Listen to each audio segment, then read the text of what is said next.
G'day guys, Jake here from Journey Van Builds. One of the most overlooked hiding places for rust in a van conversion is in the front cab here.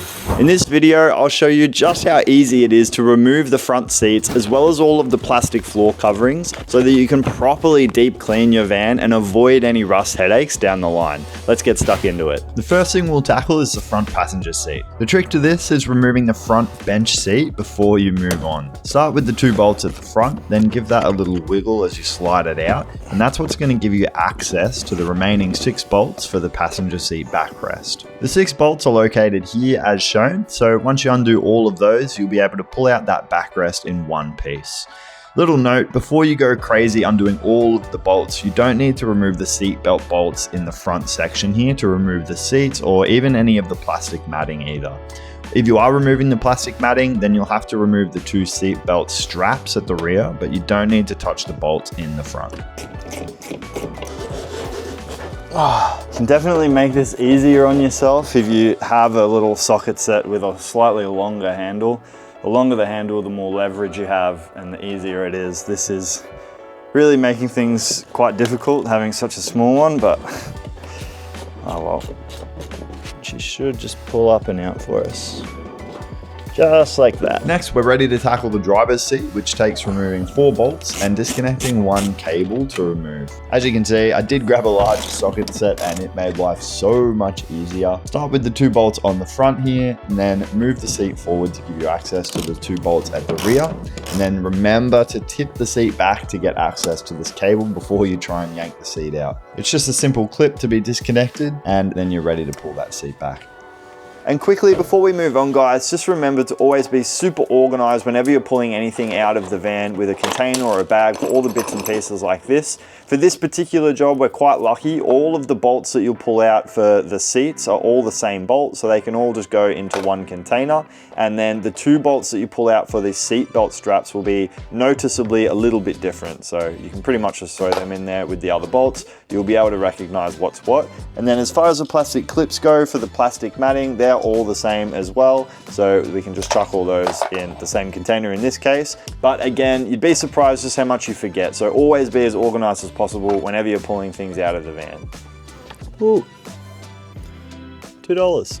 Removing the plastic floor matting is pretty straightforward if you start with this sequence. Once you've removed the 2 seatbelt straps at the back of the engine bay, you remove the 18 or so plastic plugs that are all over the mat with whatever means of leverage you have available. This is my first time using a proper trim removal tool, which has made life a little bit easier, and it does feel like I'm less likely to damage anything that I'm pulling out, but I've certainly made this work in the past with a screwdriver or a scraper, anything like that that you can get your hands on. The location of these 18 plugs is pretty straightforward, other than maybe the 2 right up the front of the passenger side footwell and the 1 in the driver's side footwell. Other than that, once you've taken up the seats, they're going to become pretty obvious to you. So just work your way around and flick all of those out. The last bit of trim I pull out to make my life a little easier pulling out the plastic matting are these plastic door trims. There are just a number of clips here which you just need to pop off, get some leverage underneath those ones, and they pop up really, really easily, especially if you know exactly where these plastic clips are. There are 5 on the driver's side door, and in my van there are only 3 on the passenger side,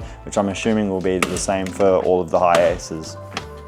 Now you can pull all those mats out really easily. On the passenger side, you'll just give the seat belt buckle a little wriggle, as well as the engine bay strap as you pull that plastic mat out. On the driver's side, just pull that matting up and over the accelerator pedal stop, and all of the plastic trim at the front of the van, you'll just be able to wriggle that out underneath and leave all that trim in place as you pull the plastic mat out. You'll be surprised just how much dirt and grime makes its way under these mats over the years, so this is your opportunity to give that a good deep clean with a nice vacuum, but ultimately this will be a job for some hot soapy water and a bit of elbow grease. With that being said, I am being really careful here to not oversaturate the areas that I'm cleaning, and I am wiping the area down with a cloth afterwards to make sure I'm not leaving any moisture in areas that could invite rust and undo all of this good work we're doing. Now the floor mats are out and the dirt is scrubbed back, we can see any rust that's hiding underneath. Hopefully there's no heavy set rust in your vans, but some surface rust is quite normal. if any moisture's made its way under these plastic flooring mats over the years, then it creates a really good place for that rust to just slowly grow, and it's not somewhere that's checked often. So that's why it's perfect that we're checking this now and we're treating any rust that may have started forming. If you'd like guidance on how to treat rust in your van, then watch the next video in this series. That's where I'll walk you through my whole process to keep your van rust free for years to come. And before reinstating the front cab, I've gone and installed some sound dampening mats as well to make the van slightly more comfortable on the road.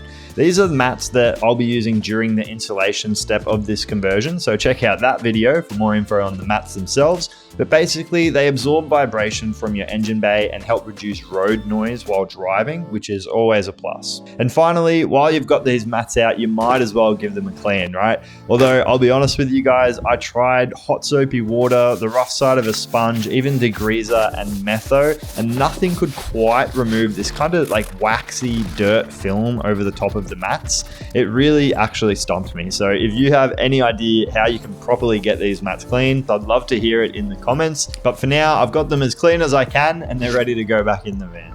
Now with a fresh paint job and some sound dampening mats, it's looking pretty funky in the front there, so let's cover all this up with the plastic matting. To reinstate everything, it's just the reverse order of what we did taking it out, but I'll run you through it now quickly to make it easier. Start by placing the 2 styrofoam spaces back in the footwell. The first piece of plastic flooring to go in is the L shape, which covers the driver's side and the passenger's footwell. You work the front sections into place underneath the plastic trim in the front until all of the contours of the plastic matting are sort of sitting in place. It should kind of just feel right once it's sitting where it's meant to, and just push the accelerator stop through its corresponding hole in the plastic mat down the front there. The second piece is super easy. Just place the strap and the seatbelt plug through their corresponding holes as well, and that'll just sit right in place nice and easy. Thirdly, you place this piece over the back of the engine bay. In my case, I'm going to leave it out because I need access to this while I'm filming my next video, but again, super easy. Just align the holes with the plastic plugs. With all the plastic matting sitting in place, whip around with your container or bag of your plastic clips and put all of those back in place until you've placed them all. Last bit of trim before moving on to the seats is just these bits of plastic at the bottom of each door here. Just align the corresponding plastic plugs with their holes and press them down into place. If you've got those aligned properly, they should snap in pretty convincingly. So just check your alignment, give them a bang, and they should pop into place. When sitting the driver's seat in place, just make sure that that's sitting firmly in the 4 divots that correspond with the seat. It should feel really firm and all of the bolt holes should align, obviously. And of course, remember to connect the cable underneath again, unlike I did in the filming of this. If you leave that disconnected, then the seatbelt warning light won't go off if you leave your seatbelt off. Just FYI, but definitely reconnect that.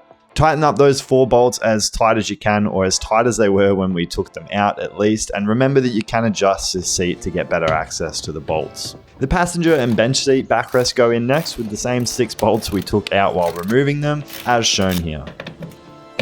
Make life a little bit easier for yourself by reattaching the seat belts at the back here before you put the bench seat in. Remembering that you should have 2 bolts that are a little bit different to the rest with this 1 centimeter sort of spacing before the thread. So those are the 2 seat belt bolts that you'll use at the back of the engine bay here. You'll notice you've got 2 metal hooks here on either side. One here and one here. So those will correspond with some sort of metal plates that they're meant to slide into underneath this sort of curve or fold in the plate there. Just keep that in mind as you're trying to slide this bench seat in, that you're aiming for these metal hooks to sort of slide into those plates.